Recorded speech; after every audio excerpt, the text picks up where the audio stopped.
नमस्कार, मेरा नाम है सत सिंह। हरियाणा फाइल्स में आपका स्वागत है। मेरे साथ मेरे गेस्ट हैं आज मनदीप पूनिया, जो कि एक इंडिपेंडेंट रिपोर्टर हैं, जर्नलिस्ट हैं, गांव सवेरा के फाउंडर एडिटर हैं। मनदीप भाई, आपका स्वागत है। शुक्रिया। मतदान कल है और सभी के दिमाग में एक ही बात है कि कल 10 की 10 लोकसभा सीटों पर लोगों के दिमाग में क्या चल रहा है, कौन जीतेगा, कौन हारेगा। परिणाम 4 जून को। हम तो सिर्फ समीकरणों की बात करेंगे।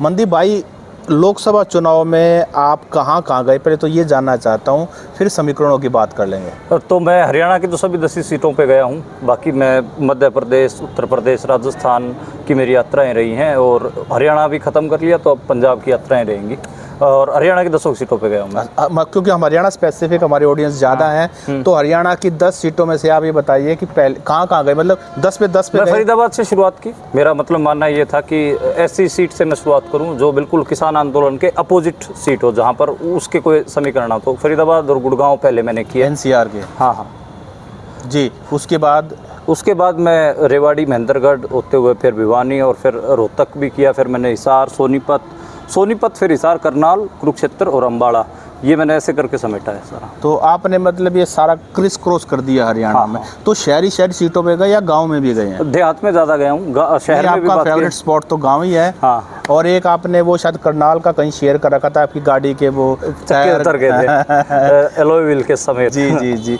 शायद वो आपने तपस्या ज़्यादा कर दी, तो शायद। खैर, तो मुझे बताइए, फरीदाबाद में क्या समीकरण है, कांग्रेस के महेंद्र प्रताप या अपने कृष्णपाल गुर्जर? अगर बहुत क्रिस्प कहूँ तो कृष्णपाल गुर्जर के खिलाफ बहुत बड़ी मुखालफत है वहाँ पे लोगों में। लोग उनको डीलर कह के बोल रहे हैं, लीडर नहीं डीलर। मैंने उनको सवाल भी किया, बाद में वो भाग गए से। सीवेज की बहुत बड़ी समस्या है, NIT का क्षेत्र है, प्रॉपर कामकाजी शहर, वर्किंग क्लास शहर है, तंग गलियाँ, माचिस के डब्बे जैसे घर, और उनमें फिर जब सीवर चौक हो जाता है तो आपको पता है बारिश में कितना बुरा हाल होता है। दोनों गुज्जर समाज से हैं, तो गुज्जरों में, हाँ वही मैं बताने लगा था कि और गुज्जर समाज में क्रेडिबिलिटी महेंद्र प्रताप की ज़्यादा है।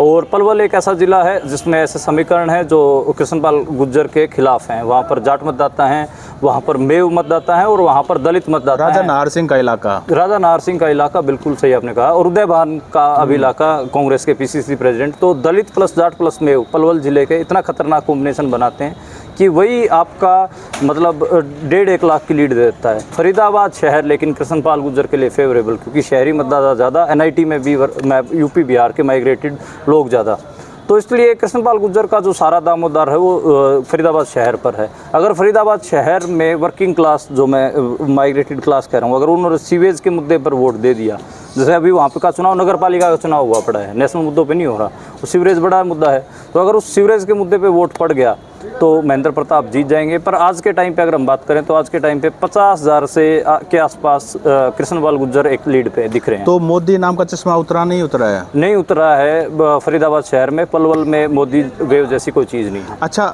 गुड़गांव सीट जो दूसरी NCR सीट है, वहाँ राजा वर्सेस राज के बीच में फाइट है। हाँ, तो वो इसलिए क्योंकि जब राज बब्बर का नाम अनाउंस हुआ तो राज बब्बर आपको पता है समाजवादी पॉलिटिशियन रहे 80s के। उनकी पहली फिल्म भी किस्सा कुर्सी का थी और उसके बाद सन परदेसी पंजाबी फिल्म में। तो उनका जो सिनेमा का करियर भी रहा वो भी ऐसे पॉलिटिकल सोशल सिनेमा का करियर रहा। और 80s में वो समाजवादी नेता थे, उस धड़े के लालू यादव से लेकर मुलायम यादव उनके साथ वो घूमते थे, आगरा से सांसद रहे। तो समाजवादी नुक्ता है, उन्होंने आते ही सबसे पहले सामंतवाद का मुद्दा बनाया, राजा का बनाया। राजा गोल्फ खेलता है, राजा लोगों से नहीं मिलता है, राजा दिल्ली रहता है, और वो वहाँ पर एक पॉपुलर ओपिनियन बना। अब सारा मामला, और दूसरा बात ये भी है कि जैसे जो मेवात की वोट बैंक है वो बहुत बड़ा वोट बैंक है। दूसरा जो दलित वोट बैंक है अहिरवाल बेल्ट में, वो भी एक बड़ा रोल प्ले करेगा। और सबसे बड़ा रोल प्ले करेगा खुद जिस बिरादरी से राज बब्बर आते हैं, पंजाबी बिरादरी। 2.5 लाख वोट हैं। अगर 2.5 लाख वोट में से 1 लाख वोट भी ले गए तो राजा जी का, पंजाबी सुनार है वो। हाँ, तो अगर वो 2.5 लाख में से 1 लाख वोट ले गए तो फिर राजा जी का महल रामपुरा उसको दिक्कत आएगी। तो क्या शहरी वोट राज बब्बर ले रहे हैं? राज बब्बर खासी शहरी वोट ले रहे हैं, बस उनको दिक्कत ये हो रही है कि शहरों में पोलिंग % कम रहेगा। गर्मी बहुत ज़्यादा है, 47 डिग्री का टेम्परेचर। मैं इवन गुड़गांव में था तो आई वॉज फीलिंग हीट, मतलब वो उतनी गर्मी मेरे को महसूस हो रही थी। तो मेरे को लगा कि वोटिंग परसेंट शहरों में कम से कम दो कम रहेगा। घटनाएं मैं आपसे जानना चाहूँगा। एक तो राव साहब ने कहीं झोली फैलाई है किसी न किसी लोकसभा में कहीं कि भाई मैं मुझे वोट नहीं करेंगे, आप ही मुझे जिता सकते हो, शायद रेवाड़ी में कहीं किया हाँ, है। वो रेवाड़ी में किया उन्होंने, रेवाड़ी से तो ये राजा को झोली फैलानी पड़ी। ये इंटरेस्टिंग है। पिछले चुनाव की मैं बात बताता हूँ। मैं 2019 में गया और मैंने एक बाउल में उनकी सभा देखी। तो उसमें जो बाउल के पास कह रहा हूँ, सॉरी, रेवाड़ी के पास एक सभा देखी। तो उसमें उनके गांव में एक सोफ़ा डला और बाकी सब लोग धरती में बैठे। वो बिल्कुल, वो ट्रीटमेंट देख के मैं हैरान था। और उसमें वो एक गांव की सभा नहीं थी, बल्कि वो ऐसे करते थे, एक दिन में एक बार निकलते थे, उसमें कई गाँव की सभा कर लेते, कई गाँव को इकट्ठा। उसके बाद उन्होंने जैसे इंटरेक्शन किया लोगों से, हाँ भाई तेरे गाँव में क्या है, तेरे में क्या है। वो जो आप शब्द तो कहीं था ही नहीं। गाँव का कोई बुजुर्ग हो तो उसमें तेरे गाँव में क्या है, हाँ तेरी क्या रहेगी भाई। तो वो ऐसे करके बात कर रहे हो, राजा वाली फीलिंग। हाँ, तो बहुत जल्दबाजी भी दिखी उनमें। तो मेरे को तब लगा था कि शायद यहाँ पर अगर कभी भी एक स्ट्रॉन्ग कैंडिडेट आ गया तो इनके सांस चढ़ जाएंगे। और दूसरी बात, जो राज बब्बर हैं बता रहे हैं कि वो हिंदी भी बोल लेते हैं, पंजाबी भी बोल लेते हैं, माइग्रेंट्स में जाते हैं तो वो बिहारी भी बोल लेते हैं, वो सारी भाषाएं बोल के अपील तो कर रहे हैं। और इवन उनकी जो उर्दू की पकड़ है वो भी बहुत है। उनके जब वो उर्दू के लफ्ज़ बोलते हैं तो वो बहुत शानदार लगते हैं, तो वो मेवाती लोगों को भी प्रभावित करेंगे। जी, तो क्या रहेगा? मेरा मानना है कि अभी तो राव इंद्रजीत की एज है। उसका रीज़न पहले जितना तो नहीं रहेगा। अरे 40-50 हज़ार का सर, आपको हैरानी। और अगर वो जो मैं 1 लाख वोट का समीकरण बता रहा हूँ, अगर वो राज बब्बर को पड़ गया तो फिर आपको हैरान होने की ज़रूरत नहीं है। रामपुरा हाउस अब की बार फतेह हो जाएगा, ध्वस्त हो सकता है। और रोहतक लोकसभा जहां हम बैठे हैं, जहां से मैं भी संबंध रखता हूं, हम छोटू राम स्टेडियम में बैठे हैं, यहाँ का आपके पास क्या इनपुट? हालांकि हमारे पास मेरी भी विधानसभा मेरी भी विधानसभा यही उसमें रोहतक में पड़ती है, बादली विधानसभा है। अच्छा, बादली, हाँ, खुडन गांव है मेरा, बजरंग पूनिया वाला। जी। और चोई साहब, हाँ, इसी धरती से बड़े हुए और 100 साल एक हिसाब से कह सकते हैं कि हरियाणा की पॉलिटिक्स में हो ही गए हैं। क्योंकि 24 के आसपास ये यूनिस्ट पार्टी में थे और 24 का इलेक्शन है, तो इनकी स्वर्ण जयंती पे हम इंटरेस्टिंगली 2024 में रोहतक जिला 100 साल पूरे किए। 100 साल पूरे कर रहा है, बिल्कुल। तो ये पूरा मामला है। और इसमें क्या बोलते हैं, आपके पास क्या इनपुट है रोहतक को लेकर मेरा जो इनपुट है वो ये है कि दीपेंद्र हुड्डा के टाइम पे 1.25 लाख के आसपास वोटों से जीत रहे हैं। उसका एक रीज़न मेरे को ये लग रहा है कि रूरल एरियाज़ में एग्रेसिव वोटिंग होगी। और दूसरा मेरे को कारण ये लग रहा है कि इन्होंने कोसली में बहुत ज़्यादा डेंट अपना रिकवर किया है। मतलब जैसे मैं उसी इलाके से अगला, मेरे इलाके गांव से अगला इलाका वही शुरू हो जाता है। तो मैं जब जज्जर से रेवाड़ी रोड पे जा रहा हूँ तो कुलाना से आगे गांव है पालावास गुरावड़ा, वहाँ थोड़ा डेंट है इनको, नो डाउट बड़े गाँव हैं, वहाँ पर बीजेपी का ज़्यादा है। फिर लाला रोड आई, जाटू साना, ये गांव शुरू हो जाते हैं। और कोसली की तरफ अगर हम घुस जाते हैं डईना ब्लॉक की तरफ, वहाँ इनका पॉजिटिव होता चला जाता है। डईना ब्लॉक में निमोट, दवाना, ये सब इनका बहुत पॉजिटिव है। और रेवाड़ी में अग्निपथ का बहुत बड़ा मुद्दा है।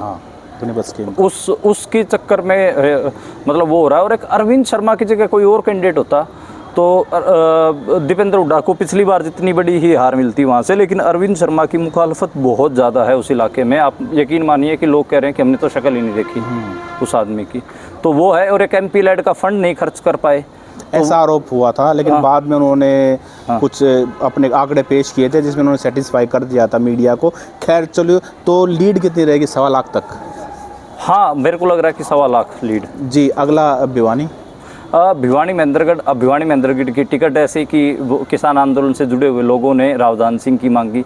आप देखो कि महेंद्रगढ़ भिवानी की सीट से जाट जो पॉपुलेशन है उससे वो किस टिकट की डिमांड करी थी? उन्होंने रावदान सिंह की टिकट का डिमांड किया। उन्होंने कहा कि इस सीट पे जाट नॉन जाट नहीं होना देना चाहते हम, इसलिए टिकट तो हम तो दे देंगे। और वही रावदान सिंह को टिकट मिला। श्रुति चौधरी, किरण चौधरी एक टाइम के लिए नाराज़ दिखी, लेकिन वो नाराज़गी मोर और लेस उनके हक बस में नहीं है। उसका रीज़न ये है कि जो रूरल वोटर है और जो किसान आंदोलन से जुड़ा रहा ग्रामीण वोटर, वो उसने मन बना रखा है कि हमें ऐसे इंसानों को हराना है जिन्होंने किसान आंदोलन में एक तो हमारा साथ नहीं दिया, लोकल धर्मवीर के ऊपर उनका हमला है। दूसरा ये कि जिन्होंने किसानों का अपमान किया, यानी कि पूरा जो तंत्र है, प्रधानमंत्री नरेंद्र मोदी भी उसका शिकार हो रहे हैं। मतलब पॉपुलैरिटी, अगर आपको ये देखना है कि प्रधानमंत्री नरेंद्र मोदी की पॉपुलैरिटी कहाँ नहीं है, तो आपको किसान आंदोलन के प्रभाव वाले इलाकों में जाके देखिए। वो आपको लाके दिखाएंगे कि कैसे किसी कल्ट में छेद किया जाता है, नहीं क्या किसी महान शख्सियत जो बनने की कोशिश करता है उसमें छेद किया जाता है, वो आपको दिखेगा। तो रावदान सिंह का मेरे को आज इलेक्शन ऐसे दिख रहा है कि वो लाख वोटों से जीत रहे हैं। उसका रीज़न ये है, लो अरू बाडड़ा और तोशाम और चरखी दादरी ये सीट ऐसी हैं अच्छी लीड दे रही हैं। भिवानी में वो बराबर सराबर रह रहे हैं। और नांगल चौधरी और अटेली और महेंद्रगढ़ ये ऐसी सीट हैं जिन पे उनका ठीक ठाक मतलब महेंद्रगढ़ पे मार्जिन ज़्यादा है, नांगल चौधरी पे दूसरे नंबर पे मार्जिन है, तीसरे पे अटेली पे है, और नारनौल पे मुझे लग रहा है कि शायद उनको दिक्कत आएगी। तो जिस तरह से गुज्जर फरीदाबाद में खुश हैं कि महेंद्र प्रताप के साथ हैं ज़्यादातर, तो क्या इधर राव साहब रावदान सिंह के लिए एकजुट हैं? मैंने मतलब शुरू में बीजेपी के प्रोपेगेंडा में मैं भी फंस गया था, मैं भी ये मानने लग गया था कि ये 4 विधानसभा सीटों पे उनको वोट नहीं मिलेगी। तो मेरे को वहाँ के साथियों ने बोला, किसान आंदोलन से जुड़े हुए साथियों ने, अहिरवाल के जो साथी थे, कि आप आइए एक बार, आप फिर बात करना। तो मैं वहाँ घूमा, पब्लिक पार्क में भी मैंने एक ओपिनियन लिया, बीपी यादव मेरे साथ थे, डॉक्टर हैं वहाँ के, और एक दो योगेंद्र यादव के साथ मैंने 2 यात्राएं की। फिर मेरे को समझ में आ गया कि ये सब मेरा बहम है, उनको वोट मिल रहा है और राव बहादुर डेंट नहीं करेंगे, नहीं करेंगे। राव बहादुर को सिर्फ कुछ गांव में, जो 1-2 गांव हैं उनमें ठीक ठाक है उनका, बाकी वो डेंट नहीं कर रहे। तो आप कह रहे हैं कि लाख के करीब जीत सकती है। हाँ, रावदान सिंह की मैं लिख के दे सकता हूँ, श्योर है। राहुल गांधी आने से कुछ फायदा हुआ? देखो, नेशनल लीडर्स का वहाँ प्रभाव, मैं मानता हूँ कि ये चुनाव वैसा नहीं है कि कोई नेता रैली कर जाएगा तो कुछ हो जाएगा, नहीं। एक हाँ, ठीक है कि कॉन्फिडेंस आता है कार्यकर्ता में, इतना ही है। हालांकि जैसे सचिन, आप यकीन मानिए, आपको अजीब भी लगेगा, सचिन पायलट का असर पड़ा उस सीट पे। राहुल गांधी का, नरेंद्र मोदी दोनों कोई प्रभाव ना डाल पाए, सचिन पायलट आके असर डाल के गुजरों में एक नई लहर आई। तो कई बार क्या होता है कि जो कास्ट बेस्ड कल्ट होते हैं ना, वो ज़्यादा इफेक्टिव हो जाते हैं। मतलब शायद भूपेंद्र हुड्डा अगर चरखी दादरी बाडा में जा रहे हैं तो उसका असर दिखेगा। तो ये कई बार कास्ट रूरल सोसाइटीज़ में नेशनल कल्ट को लोग इतना नहीं सेलिब्रेट करते जितने कास्ट बेस्ड कल्ट को सेलिब्रेट करते हैं। यानी कि जो एक जाति ये मानती है कि ये तो हमारा नेता, जैसे सचिन पायलट को गुज्जर अपना ये मानते हैं। जी। तो वो और सोनीपत लोकसभा भी वही रावदान सिंह वाला हाल था। यहाँ ये सीट भी पहले तो बहुत सारे जाट नेताओं के नाम चले, जितेंद्र मलिक का चला, परमेंद्र ढुल का चला। परमेंद्र ढुल तो जाके ये कह आए थे कि ये सीट नॉन जाट को दी जानी चाहिए और हम अपना त्याग करते हैं, हमारा नाम बेशक से काट दो। तो ये एक था कि जनता, वो उनको भी पता था कि लोगों की डिमांड है, और वो जींद उससे डिस्ट्रिक्ट से आ रही थी, 3 विधानसभा पड़ती हैं, तो वो वहीं सीट दी गई। पिछली बार ब्राह्मण हो गए और तीनों सीटों से भूपेंद्र हुड्डा हारे थे।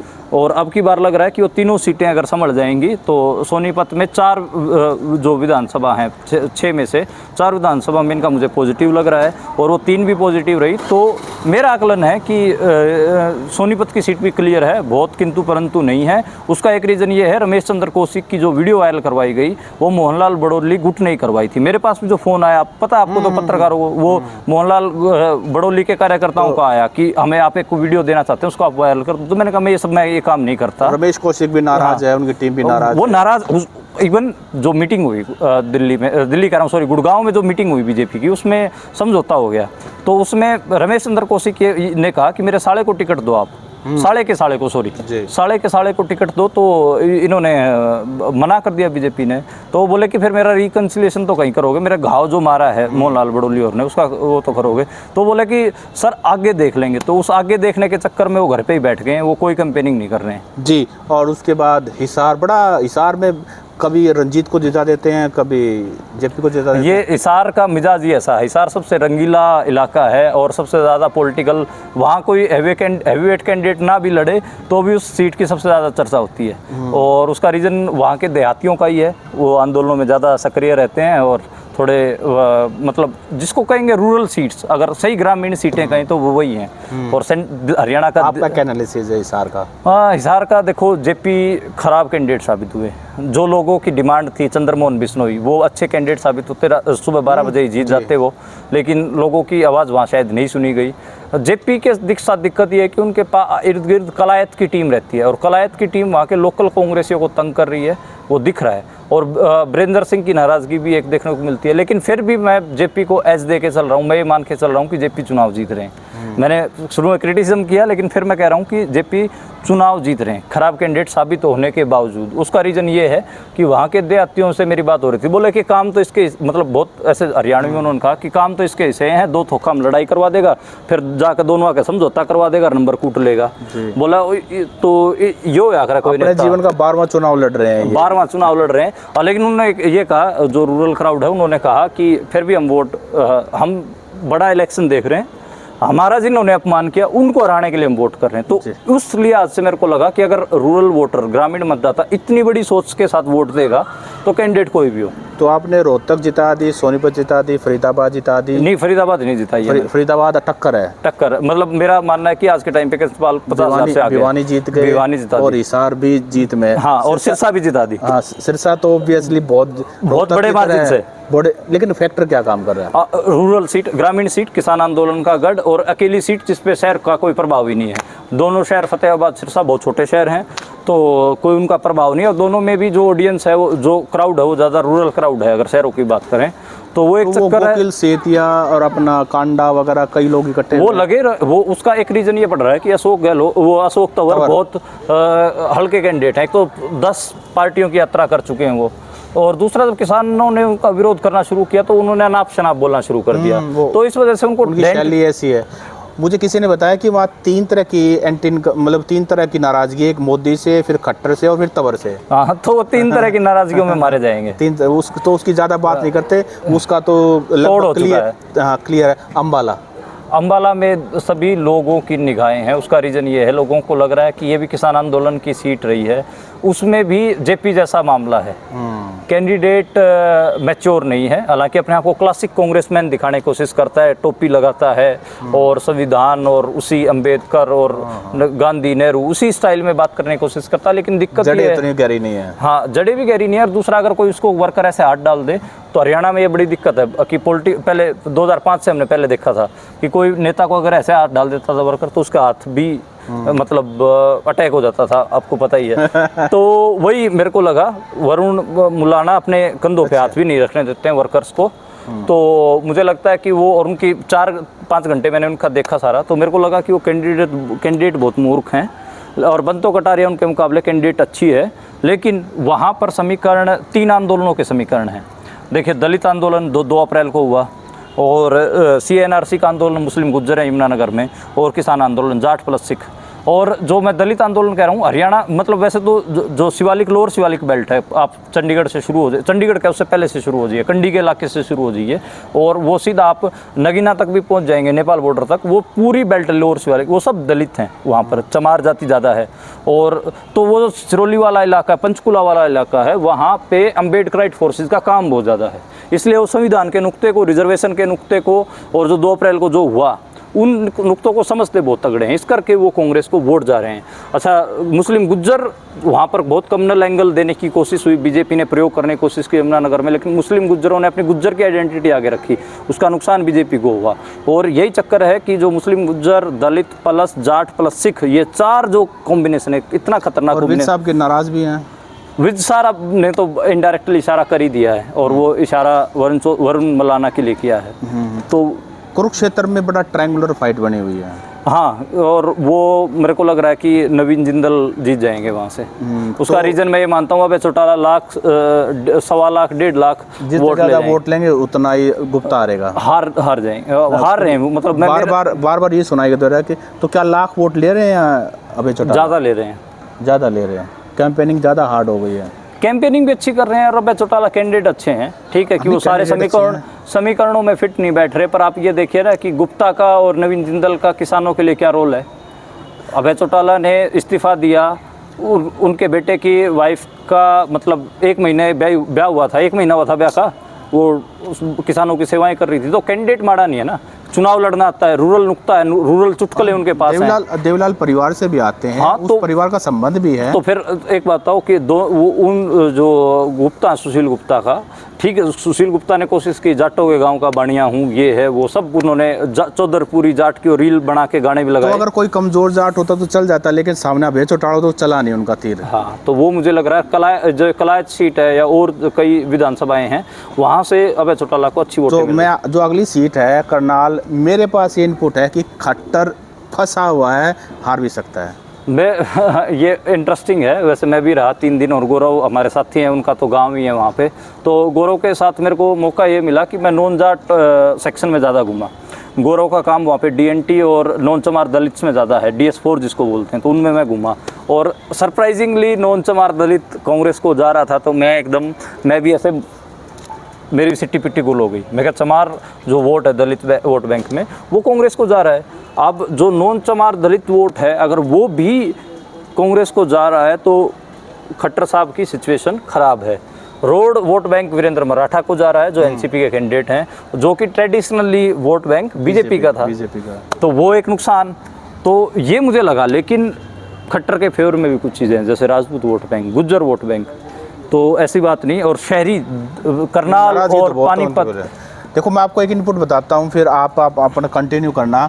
मैंने बात की तो करनाल लोकसभा में ये बताया गया है कि वहाँ के जो लोकल शहरी जो नेता वो बोल रहे हैं कि 10 साल आप जिन्होंने मलाई खाई वो अब चुनाव में वोट मांगने के लिए नहीं आ रहे हैं। आप हमें कह रहे हो वोट मांगने के लिए, लेकिन ना तो हमारे काम हुए ना हम लोगों के काम करो, किस मुंह से हम वोट मांगने जाएं। तो शहर में भी नाराज़गी है खट्टर के खिलाफ। यस बिल्कुल है, आप सही कह रहे हैं और उसका कुछ झलक हमें भी दिखी।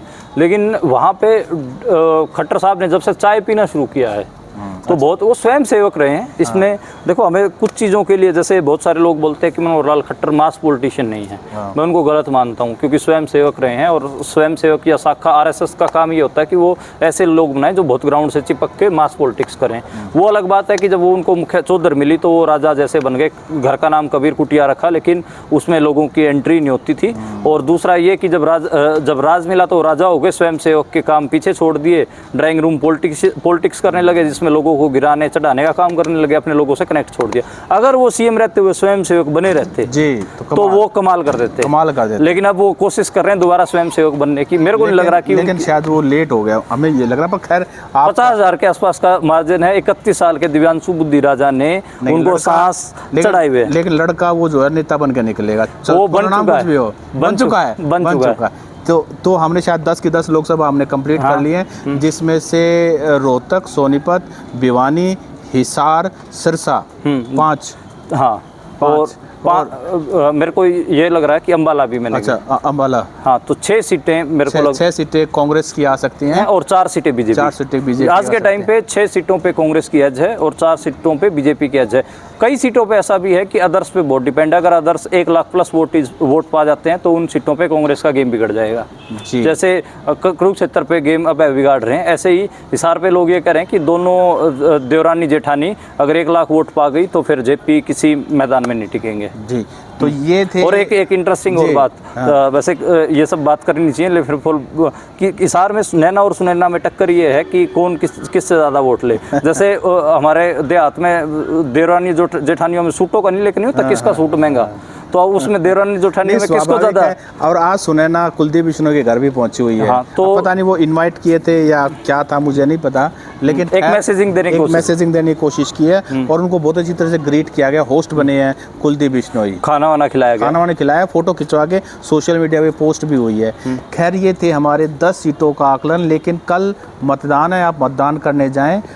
आपको हमारा वीडियो कैसा लगा आप कमेंट करके बता सकते हैं। मनदीप भाई का बहुत बहुत शुक्रिया। और आखिरी में मैं चुटकुले से ख़त्म करना चाहूँगा। हरियाणा में मैं सारा इलेक्शन को देख रहा था, 2 वीडियो मेरे को बहुत हंसी वाली लगी। एक में एक कॉलेज गोइंग लड़के से पूछा पत्रकार ने किसको वोट दोगे, वो बोला जी अपा तो देंगे जड़ा हमारा बाबू को होगा। एक दूसरी वीडियो मेरे को लगे 1.5 से पूछा गया कि आप किसको दोगे, तब जी बोला जड़ा मेरी घरवाली को होगी।